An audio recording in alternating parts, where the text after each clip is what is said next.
Olá pessoal, bem-vindos à nossa videoaula de número 14. Nessa videoaula nós vamos falar sobre o sistema de numeração indo-arábico, que é o sistema de numeração que nós utilizamos no Brasil. Na verdade não é só no Brasil que se usa esse sistema, se usa em boa parte do mundo ocidental, o sistema de numeração indo-arábico, que consiste naquela maneira nossa de escrever números, como a gente aprendeu desde pequeno, né?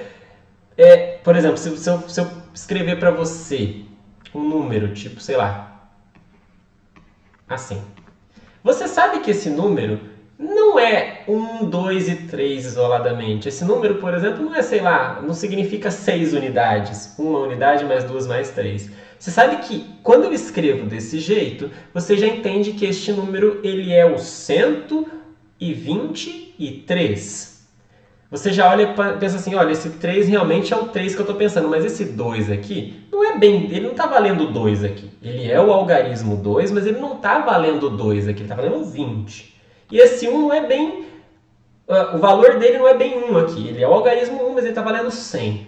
Essa maneira de entender números, que certamente você já sabe, já domina, é o sistema de numeração indo-arábico que tem duas características. Primeira delas, o sistema de numeração indo-arábico ele é decimal. O que significa isso? Significa que ele usa 10 algarismos. O 0, o 1, o 2, o 3, o 4, o 5, o 6, o 7, o 8 e o 9. Né? Então, primeiro ele tem 10 símbolos que ele usa, 10 algarismos. E aí, a outra característica fala sobre o valor quando a gente coloca vários algarismos um na frente do outro.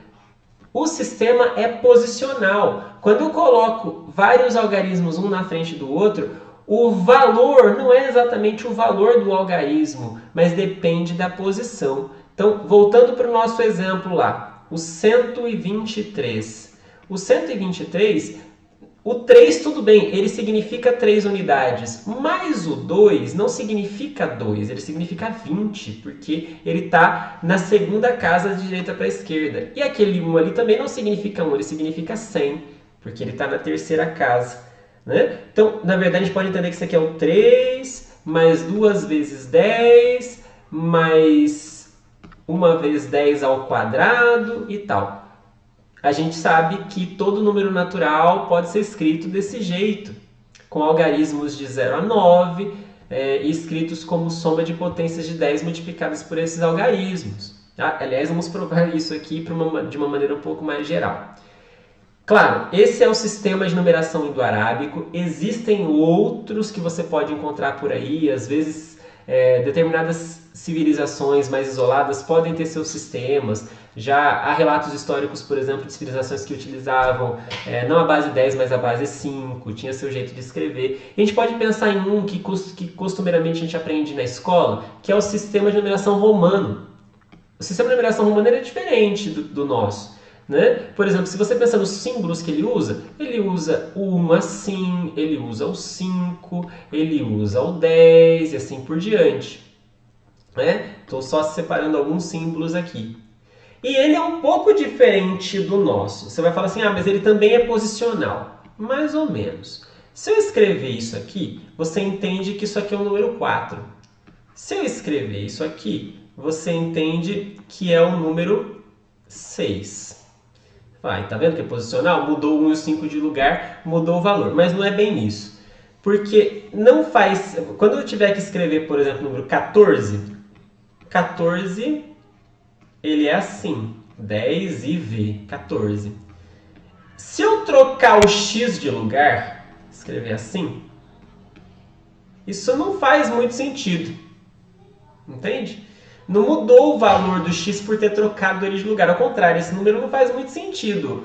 Isso aqui é 4 e 10, não tem muito significado. Entende? Então o sistema de numeração romano ele não funciona da mesma forma como o nosso sistema de numeração indo-arábico. Tá? Muito bem, falando um pouco mais sobre o nosso sistema, você já deve saber que todo número natural a gente pode escrever ele como uma sequência de algarismos dessa forma. A R-1 até A2, A1, A0, em que o AR, o último que a gente coloca à esquerda, costumeiramente não é 0, porque senão, por exemplo, se eu falar para você no número, o número dessa aula é 14, né? Escrever 14 e escrever 0,14 dá na mesma, em termos de valor do número, né? A gente costumeiramente ignora o 0 e pensa que é só o 14 a partir do 1 aqui. O que isso significa quando a gente escreve o n desse jeito, com a's todos entre 0 e 9? Significa o número que tem o seguinte valor: A0 mais 10 vezes A1, mais 100 vezes A2, mais 1000 vezes A3, mais 10 a quarta vezes A4, mais 10 a quinta vezes vezes A5 e assim por diante até 10R vezes A para algum R qualquer. O R pode ser 0, pode ser 1, pode ser 2, pode ser 3, pode ser bem grandão. Tá? Todo número natural pode ser escrito assim na base 10 usando aqueles algarismos. Com detalhe, então, que os AIs são números entre 0 e 9. Os algarismos entre 0 e 9. 0, 1, 2, 3, até o 9. Isso é importante. Se fosse maior do que 9, eu poderia separar melhor até conseguir isso aqui. Aliás, esse é resultado deste teorema, que é o mais importante desta aula. Não precisa ser base 10. Poderíamos pensar num número inteiro maior do que 1 qualquer. Então pega B, um número maior do que 1, pode ser 2, pode ser 3, pode ser 10 e assim por diante. Eu consigo provar para você, e farei nessa aula, que todo número natural positivo ele pode ser escrito e de maneira única como sendo um certo A0 mais A1B mais A2B quadrado mais A3B ao cubo, etc, etc, etc, até um certo ARBR, em que os AIs todos estão entre 0 e B menos 1. Olha só, estou usando B, então vai até B menos 1, igual a gente usa na base 10 até o 9, sabe? E o último algarismo, obrigatoriamente, eu não quero que seja 0, senão eu ignorava, né? Isso é um teorema. Escolha o B. Todo número pode ser escrito nesta base. O nome desse B usado nesse contexto é a base da numeração. No nosso sistema de numeração é a base 10. Se você pensar nas máquinas, nos computadores, os computadores só utilizam dois algarismos, 0 e 1, que é o equivalente a ligado e desligado. Então é a base binária. Né? Mas eu poderia usar a base 5, poderia usar a base 16, que também já foi útil em alguns contextos, é útil em alguns contextos, base 20 e assim por diante. Né? Vamos demonstrar esse teorema. Quer dizer, vamos demonstrar que todo número natural pode ser escrito como uma soma de potências do B multiplicado por um número entre 0 e B menos 1 de maneira única. Se eu escrever o número n de uma determinada forma na base B e você tentar, você tem que chegar nos mesmos coeficientes que eu, é de maneira única. Então vamos demonstrar primeiro a existência, vamos demonstrar que o teorema está certo. Para isso, vamos pensar em partes. Vamos supor que o nosso número n seja menor do que o b. Então, por exemplo, eu vou pegar o n igual a 3 na base 5. Como é que eu vou escrever 3 na base 5? Ora, acabou. É só isso, eu não tenho o que fazer. É 3 mais nada. Eu precisava escrever como sendo um número entre 0 e 4, mais 5 vezes outro número entre 0 e 4, assim por diante. Não preciso, só o 3 já dá. Né? Então, nesse caso, em que o n é menor do que b, o n é o próprio algarismo a 0 e acabou. Tá, então vamos para um caso que interessa. Vamos pensar no número n maior ou igual a b. Por exemplo, vamos pensar no n igual a 7 na base 5 de novo. O 7 é maior do que 5, então eu posso reescrevê-lo utilizando a base 5 dessa forma. Ó, 2 mais uma vez 5. É o suficiente. Um número 2 entre 0 e 4, mais um outro número 1 entre 0 e 4 vezes 5. Pronto, esses são os coeficientes. Esse é o A0 e esse aqui é o A1. Tá bom? Bom, então é isso que eu estou assumindo agora, que o número n é maior ou igual à base. O que eu vou fazer? Divisão euclidiana, divisão com restos que nós aprendemos na videoaula anterior. Se eu dividir o n por b, com certeza existe um quociente que é 0 e um resto r0, tal que o n é b vezes q0 mais r0, com r0 entre 0 e b menos 1. Gente, isso aqui é divisão euclidiana, lembra da aula passada, né? Muito bem. Pessoal, olha que legal. Se por acaso esse q0 for menor do que b, for entre 0 e b menos 1, acabou. porque o R0 também é entre 0 e B menos 1. Acabou. Mas e se não for? E se o Q0 for maior ou igual a B? Que tal dividir de novo? Então, se o Q0 for menor que B, acabou. Se não, eu vou dividir de novo este quociente por B. Então, vou dividir o Q0 por B, vai ter um novo quociente Q1 e um novo resto R1. Notem, o Q1 ele é positivo, ele não é zero, porque senão ele tinha acabado antes. E o resto R1, como um bom resto, ele está entre 0 e B menos 1. De novo, tá vendo? O Q0 eu escrevi como BQ1 mais R1. Se o Q1 for entre 0 e B menos 1, eu já vou conseguir terminar aqui as coisas para o B0, eu vou poder voltar e o N vai se ajeitar. Mas se não, eu vou continuar fazendo essa divisão. Então, a graça aqui é continuar fazendo essa divisão. Eu peguei o N, dividi por B, teve um quociente Q0, resto R0. Ah, o Q0 é menor do que B? Sim. Acabou. Não. Ah, então divide de novo. Q0 por B. Vai ter um quociente Q1, resto R1. E agora, o Q1 é menor que B? Sim, então acabou. Não. Ah, então divide de novo. Q1 por B. Vai ter um quociente Q2, um resto R2. E vai fazendo isso, até que uma hora você tenha um quociente Q1 que seja menor do que B.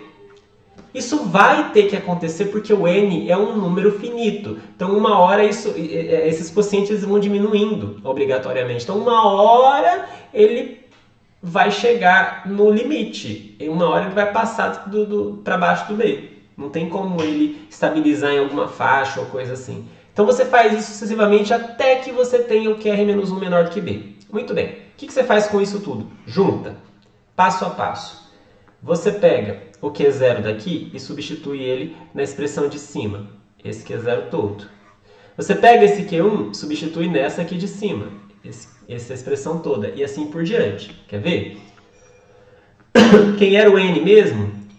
Pela primeira linha lá, o N era BQ0 mais R0. Só que o Q0 é BQ1 mais R1. Faz a distributiva aqui, ó. B quadrado Q1 mais BR1 mais R0. Tudo bem? Ah, mas quem que era o Q1 mesmo? Ah, o Q1 era BQ2 mais R2. Faz a distributiva outra vez. B ao cubo Q2, mais B quadrado R2, mais BR1, mais BR0, assim por diante. E vai indo até o último. Vai indo até o último, ó. Na hora que chegar no último, olha o que aconteceu.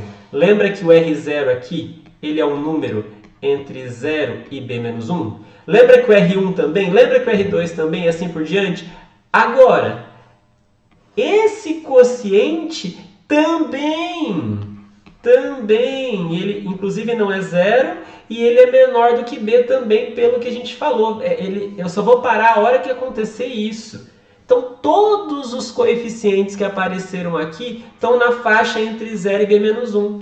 Então, vou chamá-lo esse aqui de A0, esse de A1, esse de A2 até esse último que vai ser o meu AR, né?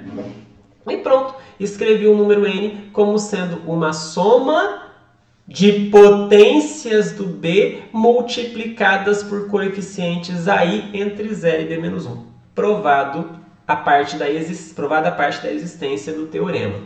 O que falta mostrar? A unicidade.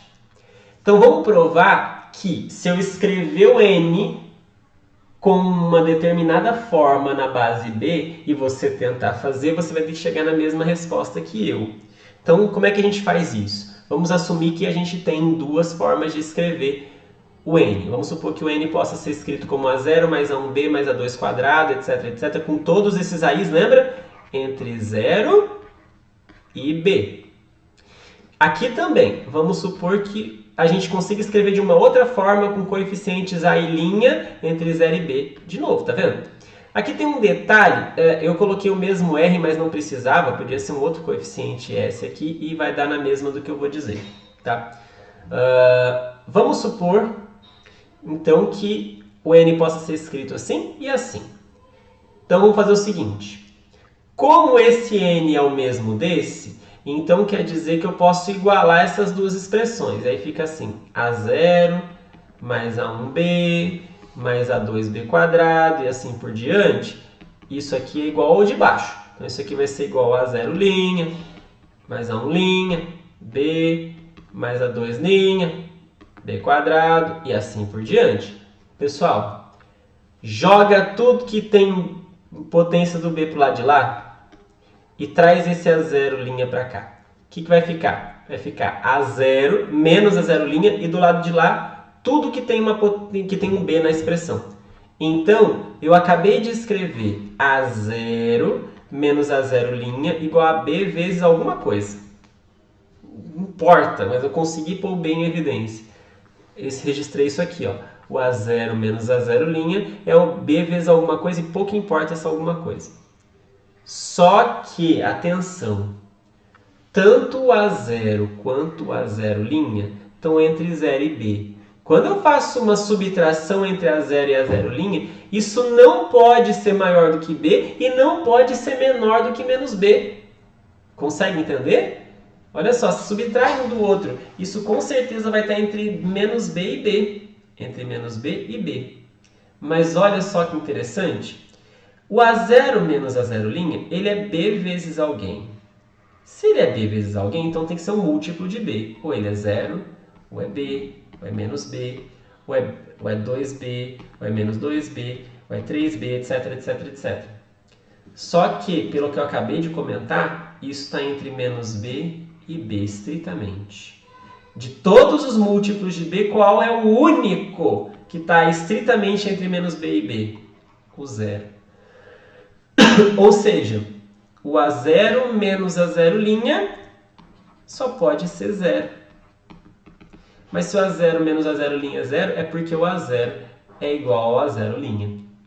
E aí, pessoal, lá se a gente colocar o A0 igual ao A0' e fizer a conta de novo, a gente vai percebendo passo a passo que o A1 vai ser igual a 1', o A2 igual a 2', assim por diante. A gente fez essa técnica, essa demonstração, aliás, a gente fez uma demonstração muito parecida com essa na aula passada, quando a gente demonstrou o teorema da divisão euclidiana, a unicidade da divisão euclidiana. Então, daqui para frente eu vou deixar para você pensar um pouquinho, se você quiser, mas basicamente a ideia é essa, é você a partir, sabendo que o A0 é igual a 0', seguir nessa brincadeira. Então, a parte do b aqui é igual a parte do b aqui, cancela um b e faz a mesma conta para mostrar que o A1 é uma A1'.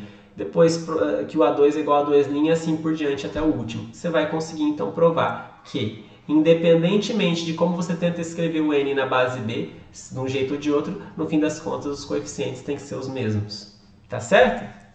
Então, para a gente fechar, só para você entender como é que as coisas funcionam aqui, né? Não sei se ficou claro o suficiente, mas ó, no nosso sistema de numeração indo-arábico, se eu tenho este número, esse número não é, sei lá, 1 mais 2 mais 9 mais 8 mais 5. Né? Alguns falam assim, o que é isso aqui? Ah, é 1 mais 1. Não, isso é 11, é 10 mais 1, não é 2. Né? Aqui 1, 2, 9, 8, 5, o que é isso? 12.985. É assim no nosso sistema de numeração indo-arábico, que usa os algarismos de 0 a 9 e a posição indica o valor. Então, esse 5 indica 5, esse 8 indica 80, esse 9 indica 900, esse 2 significa 2.000 e esse 1 significa 10.000. Ou seja, como é que eu escrevo 12.985 na base 10? 5 mais 8 vezes 10, mais 9 10 ao quadrado, mais 2 vezes 10 ao cubo, mais o último que é 1 vezes 10 à quarta. Qualquer número natural pode ser escrito fazendo isso. Agora, e se eu quiser, por exemplo, usar a base binária para escrever o número 41? Pensa no nosso número 41, 40 mais 1 mesmo, né? Na base 10. A gente consegue escrever o 41 desse jeito aqui, ó. De novo, base binária só tem dois símbolos, porque o nosso b é 2, então eu só vou usar os símbolos 0 e b menos 1, que é 0 e 1. Esses são os símbolos, os únicos algarismos da base binária. O que significa? Significa que todo número eu consigo escrever como sendo um desses algarismos entre 0 e 1, de novo, 0 ou 1 vezes 2, mais 0 ou 1 vezes 4 e assim por diante, potências de 2. O 41 pode ser escrito desse jeito aqui, ó. 1, mais nenhuma vez o 2, mais nenhuma vez o 2 quadrado, mais uma vez o 2 ao cubo, mais nenhuma vez o 2 à quarta, mais uma vez o 2 à quinta. Pronto, faz as contas. O que tem 0 a gente nem conta, né? Aqui é 1, aqui é 8, aqui é 32. 32 mais 8, 40, mais 1, 41. Né? Agora, como é que eu converto como é que eu converto um número na base binária para o decimal? Igual a gente viu aqui, ó. Por que esse 101001 na base binária é 41? Bom, aqui já começa a explicação, já começa a ver pela posição, ó. Esse 1 aqui, ele tem o valor de 1 mesmo. O 0 ignora, o 0 ignora. Agora, esse 1, ele está na quarta posição. Então, a gente começa a contar, na verdade, do 0. Aqui é a posição 0, posição 1, posição 2, posição 3. Posição 3. Então, ele é 1 vezes 2 elevado a 3, que é base binária. Aí, pula a posição 4. Lá na posição 5, tem 1 vezes 2 a quinta. Tá vendo? 8, 40, com 1, 41. Né? Por isso que eu sei que isso aqui, de fato, é o 41. E o contrário, professor. Se eu quero pegar um número na base decimal e escrever no binário, como é que faz? Bom, aí você tem que fazer mais ou menos o que nós fizemos na demonstração. Pegar o 41 e fazer divisões sucessivas por 2 com o resto. 41 divide por 2 dá 20, só que sobra resto 1. 20 divide por 2 dá 10 e não sobra resto. 10 divide por 2 dá 5 e não sobra resto. Deixa eu fazer aqui mais para baixo para você ver. De novo, o 5 divide por 2 dá 2 e sobra resto 1. O 2 divide por 2 dá 1 e não sobra resto. E aí chegou no 1, parou. Né? Não tem mais o que fazer, não tem como continuar a divisão. Observam os restos. 1, 0, 0, 1 e 0. E o último quociente. Isso aqui, essa estrutura nos leva ao número. Se eu escrever de trás para frente, 101001, essa é exatamente a escrita do 41 na base binária. Tá bom? Enfim, essa aula junta um pouco do que nós fizemos nas últimas sobre a divisão euclidiana, nos levando a entender por que o nosso sistema de numeração funciona dessa forma, por que faz sentido escrever números assim, a unicidade na escrita, né? E a gente poderia usar outra base que não 10. Aliás, os computadores preferem a base 2, porque para ele é muito mais rápido fazer conta, uma vez que o computador ele é feito por pecinhas elétricas que ora estão ligadas ou desligadas. Tá bom? Então, com isso nós terminamos essa aula. Bons estudos e até a próxima!